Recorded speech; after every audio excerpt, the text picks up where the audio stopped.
హైదరాబాద్ ఎంత business men లేరు, ఎన్ని హోటల్ లేరు. ఈ హోటల్ ఉంది ఫోటో తీస్తారు ఎవరైనా, మినిమం రోజు 100 ఫోటోలు అయితే. ఆయన ఒక మాట అన్నాడు, ఒక ఛాయ్కి 1000 రూపాయలు ప్రైస్ ట్యాగ్ పెట్టుడు కాదు, ఆ 1000 రూపాయల ఛాయ్ని అమ్మి చూపించడం దందా అని.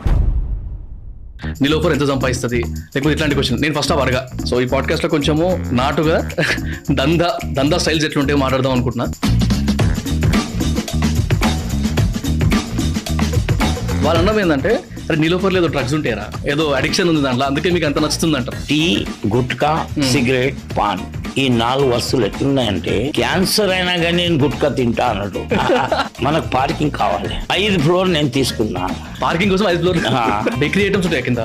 ఆ రోజు డేటే ఉంటుంది డబ్బాల మీద, ఆ రోజే డేట్ మార్చిరా అనిపిస్తుంది కదా. 5 కొట్టంగా చాయ్ తాగాలంటే నీకు ఎన్ని కిలోమీటర్లు పోని చాయ్ అయితే కావాలి. హోటల్ బిజినెస్ లా మౌత్ టాకింగ్ ఎంత ఉంటుంది అంత మంచిది. ఇప్పుడు నీలోఫర్ లో ఉన్న మనుషులను తీసుకొచ్చుకొని సేమ్ హోటల్ పెట్టాను అనుకోండి, సేమ్ టీ నేను వేయగలుగుతానా? టైం లేదు.